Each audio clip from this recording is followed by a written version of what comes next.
Are you wanting to increase your savings? Of course you are. Joining us on today's coffee break is Lindsay Plumb, CEO of Moola Financial and the Pretty Money Club. Lindsay, should people continue to save though when cash flow is so tight? Well, if you have enough cash flow to continue saving, then yes. I encourage my members and clients to continue saving at all times because, the brakes on your car don't know that we're in the middle of a pandemic, nor does the roof on your house.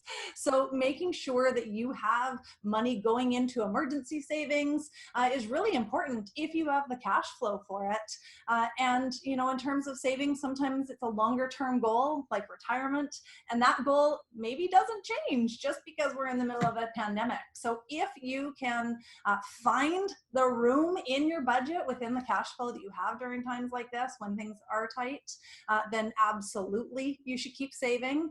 And if they're so tight, then of course, if there's no money, there's no money. And for some people, they're even drawing out of those savings during these times. But if you can make it work, then absolutely. And I think a good starting point for that is having a look at your cash flow, having a look at your budget, and what do you have coming in and what do you have going out. People are more disciplined to save if it's automatic. And I know times are tough right now, but even $25 a week might be possible. Absolutely. So how much should people have in their emergency fund? And this question is top of mind with everyone right now. And it might be a little late to be asking because people should have answered this question before we got to the COVID-19 scenario. Right. But what do you think? How much money should they have? In an ideal world, I would love to see 6 months expenses in everybody's emergency fund.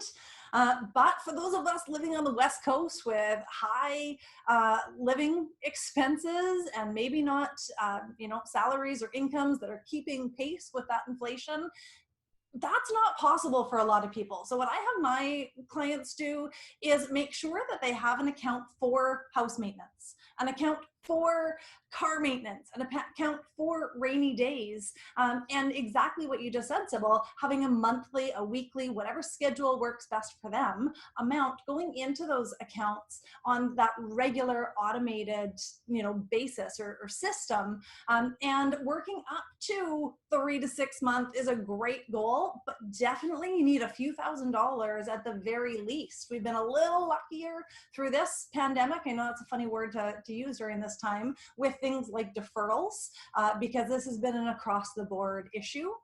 But you could lose your job and you don't get the deferrals that we've seen through the pandemic. I think then you really need those accounts. Sorry. Oh, that's great. I think 6 months is a really good goal, but it's not an all or nothing. So if it seems a little bit overwhelming, maybe just start small. I'm sure our viewers have so many questions related to just daily finance tips. Where do you suggest they go?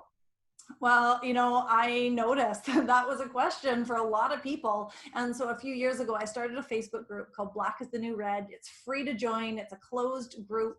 A couple quick little questions to make sure everyone's following the same rules to get in. And inside that group, we talk about day-to-day personal finance conversations. And I always say it's like being a fly on the wall of other people's conversations to see, this community come together, answering questions, giving information. So it's on Facebook called Black is the New Red. That's great, Lindsay. Thank you so much for being on Coffee Break today. And for those of you watching, if you enjoyed this and want to learn how to make smarter financial decisions, go to thewealthylife.com. And that's our Coffee Break. See you next time.